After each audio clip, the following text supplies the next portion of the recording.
Hello everyone, welcome back to Museum Diaries. It's been a while since we've reached out to you. We've had so much going on, unbelievable. Yeah, So a lot of medical stuff.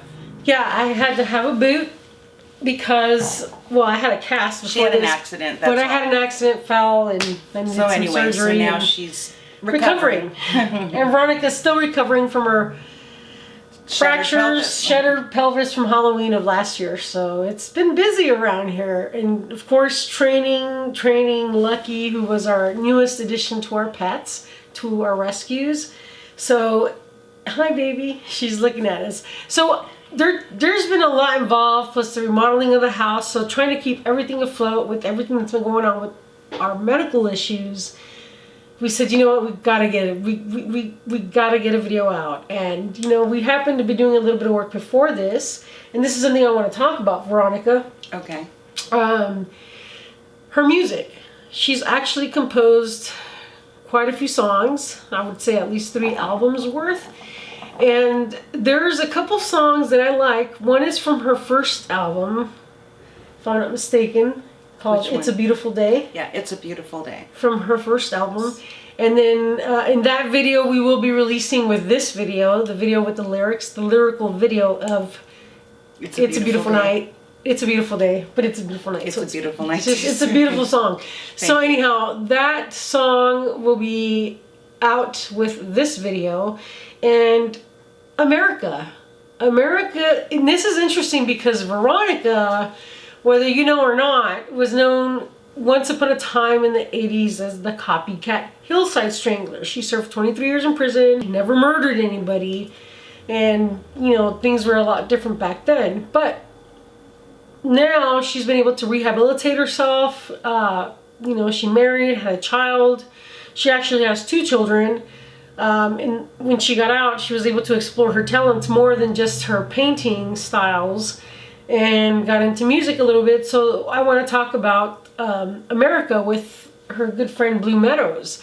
And that was very profound because I used some of your artwork, and the artwork that she did when she was in prison, a lot of it geared towards political justice, was very profound. And I included those pieces in this song America that she wrote and composed with Blue Meadows. So what was going on in your life at the time when you wrote America? I was looking at the political system, and you know, America is one of those songs that you'll see the lyrics because it's part of the video that we're releasing, and it talks about the evil of politics. It talks about the elitism that goes on within monies throughout the world, not just within inclusively to America. But you were married to a millionaire, and you've been around millionaires most of your life. Yes. But that wasn't the issue, because the issue I was trying to focus on, it's to me, if somebody earns their wealth, and you know, it's hard earned, that's one thing. But when you become a mega billionaire or mega millionaire, I think there should be a cap on capitalism. And that's one of our slogans, Ma. What would you say is a good cap, considering you were a millionaire at one time? Well, a good cap, I would say, is around 100 million. Around 140 million should be like the max. I don't think that we need more than that. I mean, realistically, because that gives you enough money to help others, to invest in things that are important to you. And you know what's interesting, going back to that, in a way that sounds a little bit like communism, you know, where you put a cap on everything like communists do. But, you know, artists like Frida Kahlo, Diego Rivera, Quiseiros, these were all involved with the Communist Party of their era. Yes. So I'm not saying that every artist is a communist, but we absolutely love freedom. As artists, we love freedom. Yes, it's very important. And I think that meritocracy is really important, and that is, you earn what you merit in your society. So if you work really hard and diligently, you acquire a certain amount of money, that's fine. However, when it's depriving someone else, that's not fine. You know, when you begin to feed your greed and not the need, that's not fine to me. It's something unhealthy, and I think that it's a mental illness. I think it should be classified. It's not just megalomania. It's to me, there's something very distorted in the mentality of somebody who says, you know, I've acquired 100 million and I'm going to acquire another 100 million and another 100 million, et cetera, to the point where we have billionaires. We have more billionaires than we've ever had in the history of civilization. I think that is excessive. I think it's ridiculous. You see excesses like with Jeffrey Epstein, and look at all of his cadre of folks that were involved in all of his networking of prostitution. It's excessive to some point immoral, I think it's very amoral, and I think that when you start feeding human greed, we run amok. You know, and I'm just saying that from personal experience, that you can run amok from personal greed. And I'm going to butt in with this, and I'm going to butt in, I'm sorry, but I'm going to butt in and say, this just reminded me of your lifetime politician. Their wealth keeps accumulating and accumulating and accumulating because of all the contacts they work. And it's more than that. When you have a certain amount of money, and this is what my late husband... They work their contacts. What Dr. Wallace taught me, and he was professor of political science, and he taught law, lectured all over the world. What he taught me, by having so much money, we acquired so much money through hard work, and it really was hard work. Buying old properties, renovating them, reselling them. Then he got in the stock market, taught me a little bit about that. And what he said was, Veronica, it's almost impossible to go poor once you have $1 million invested into decent investments, because it exponentially grows. It's almost like cancer. It starts amassing and amassing, and if you don't touch it, it will just keep expanding and expanding. Now, if you're speculating with stock, then it can be disastrous, because I invested, after he passed, I invested in some stocks that were terrible. You know, I invested in different currencies, and really cost us a lot. And into some art that I should never have invested in. But that's another story, and that's water under the bridge. But having come through all of that, I have to say that money will amass more money. And that's just the nature of the animal or the beast. So you have to be very careful. And if you allow it to propagate too much, you know, you can see how the excesses can kind of become dangerous. So I hope to you're the human mind. a pretty good philanthropist if it gets that large. You're Right. piece of the pie, you know. Right. Get into philanthropy if you're a billionaire out there. You don't need, what are you going to, you're not taking that money to the grave. Yes, you can leave it behind through philanthropy and have your name and your desires carry on with making things better for humanity. But or for the planet. I mean, it's time we save our ecological system, because right now we see what's going on with the planet. It's not just humanity. You know, it's Mother Earth now, Father Sky. We are really, really in peril right now. And depending upon whose opinion you listen to, the planet may have another 20 years before we're going to all require oxygen masks. And you know who would probably have a good word to say about the weather and the climate would probably be the homeless people.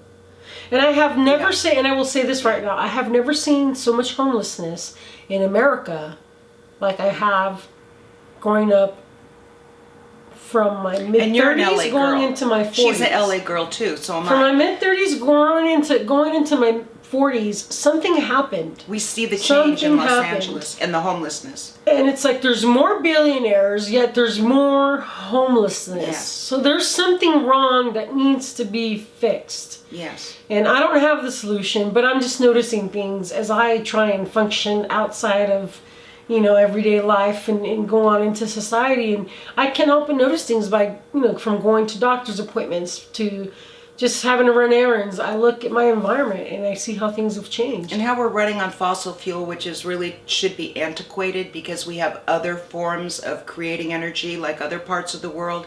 Look at some areas in Europe. They don't rely on oil. They're using windmills. Solar, they're using solar. It's amazing what other countries are doing, and we are supposed to be so civilized in America, but we're really behind the times, guys. So in Veronica's video, lyrics video of America, you see the paintings of homelessness, If you're looking at the details that we focus in on, criminal justice, which is one of her paintings that we have here at Museum Americana, that is available for collectors, and these are collectors from around the world. And we haven't worked yet on marketing these pieces because they are collector pieces. They're historical pieces that document American history. Which I feel she really recorded, not only as someone who had served 23 years in prison, but being outside of prison and everything that she had to go through as a child before she went into the prison system. So this is America. Oh, and that brings up Entertainment One. So yes. I get contacted periodically by different medias, film studios, that type of thing. Occasionally she does, that journalists. that want either to buy my story or they want to interview me. And so anyway, Entertainment One came by, knocked on the door and wanted the rights to my life and so forth. So thank goodness for Peter Spires of Rugged Entertainment. He was able to connect me with his entertainment contract attorney, whose name is Frank Gruber.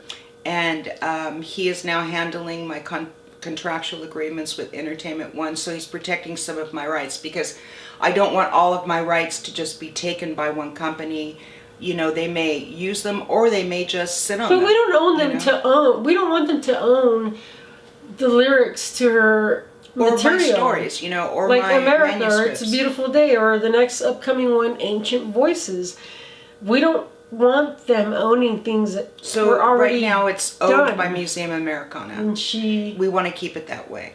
Well, yeah, when we got into a contractual Now with agreement. Entertainment One, they will have rights to only the segments that they choose to film and utilize. I also talked with a writer, Joseph Rodata, who wrote the Watergate.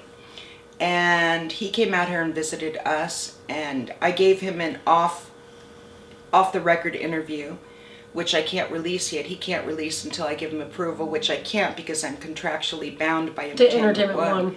But anyway, so that's just an interesting tidbit of what's going on with Museum Americana. And he's a very interesting guy. Joseph Rodata, very interesting. He's worked in D.C., he's been around politicians, he worked under Reagan, he's done a lot of interesting work with Watergate, the Watergate residence, which I found out was quite the residence. It turns out Condoleezza Rice, our ex-secretary of State under Bush, the Bush administration, she lived there, and a lot of politicians live there. I didn't know that. Well, what's really interesting, I think, about Joseph Rodata is that his history, when he was working in Washington, one of his jobs, like a lobbyist, was to work with candidates that were important candidates, and then to find out information about the opponents. And it's almost like, to me, it seemed like the exploitation of disinformation, or basically pulling out, not even disinformation. Kind of like what's going on now between Trump and Russia and what's the going Ukraine. on and stuff. I mean, yeah. He somehow got tied into that in his era. Yeah, kind of like, you know, digging into stuff. We're going to talk about bioluminescent films, and it's an update. Veronica has the update for you. So bioluminescent films is a film company that is doing She the Creator. It's their first major film, and starring in it is our friend that you might have remembered from one of her previous museum diaries is Bernadette Cavallo and Johanna Warren, who you can see on YouTube. Johanna Warren is one of our favorite musical artists, and you should watch her YouTube videos. She's a very talented young lady, and with acting, her guitar, oh my goodness, what an actor voice, this woman is. And turns out she's quite the actress. Yes, like Bernie is sensational. Bernadette. She's brilliant. But I was really surprised to see that Johanna could be so talented. Juliet Wallace is the director and also the main writer of it. It was based on a short story I had written when I was in prison, when I first got there, called She the Creator. It's about a female artist who has her primary relationships with her paintings, the characters that she paints. It's kind of like a psychological sci-fi almost, special effects, I think, and it's pretty interesting. So they've been working, Juliet's been on that project for almost 3 years. They're just about through filming, and it goes into editing next week or something. So they're just finishing the filming. What a huge production. Yeah, I'm hoping to see this in the Sundance or just the different film festivals, independent film festivals and that are see out there. the distribution happen, because it's going to be exciting. It's going to be really, really exciting. And I encourage everyone to see She the Creator by Juliet Wallace through Bioluminescent Films. Thank you. And you can go online and check out their film company. Sean Sebastian, her husband, is also co-producer and a sound engineer on the project, and he's a brilliant musician as well. They run Bard Rock Studios, Juliet and Sean, Bard Rock Studios, and what they do is they record and produce different artists, primarily in the Seattle area, Pacific Northwest, and they've got some incredible artists. They do an interview with Princess Johanna Warren. With Johanna Warren. Yeah, I call her PJ because she's like a princess to me. She's very special. Anyway, I can hardly wait till our girl Bernie is back home. I know, she's been gone since, I think, June. And we'll get an interview with her soon. July, August, September. She's been gone for almost half a year. Bernie, if you see this, we miss you. We love you. And you too, PJ. All right, guys. And Juliet, you got to take a trip down here soon. So yes. I think she and Sean are going to be coming out in January, so we'll interview them both when they come. Yeah, so that's pretty much what's been going on with Museum Americana. Oh, we finished the, we have in the Studio B, we've got, we'll have to show you. It's got a dome. It's got 2 domes in it. And it has sky, and it has universal symbols of spirituality. Got the gold and copper flakes. That'll be another, beautiful. We did some work on that. Another video. Okay, so this is what I'm working on. And this is called The Refugees or Seeking Asylum. And as you can see, it's the planet Earth and people of all different colors and sexes and religious backgrounds and government backgrounds that are seeking asylum. And I won't go into that in depth, but that's just kind of a little preview. It's not quite done yet. And that's about all I have to say for now. Please go to the website, go under our gallery, and check out Veronica's work. She's really opened up my mind and my eyes to, and my painting palette to a lot of interesting styles, and she's got so many. If you look at her artwork, from her family portraits to her different series that she has on there, like the political prison series, that's a really good one. Her abstract, her long neck series, the modern woman. So, and then you'll see one signed off by the Duchess, and the reason that I sign off with that name is because that was my nickname. It was given to me as a child by my peers. I don't know why, but that was my nickname, the Duchess. So I thought, you know what, I'll go ahead and do some paintings with the Duchess as a sign off. So anyway, so thank you for tuning in. That's what's all been going on with Museum Americana. Thank you for joining us. Thank you. And then please take a peek for the video with the lyrics to It's a Beautiful Day. Oh, and a shout out to Calvin. I hope to see some of your videos soon, Calvin. Out there in Washington State. I love you. And yeah, that's it for now. Thank you. We'll see you soon. Bye. Peace out. Revolution in. Bye. Bye-bye.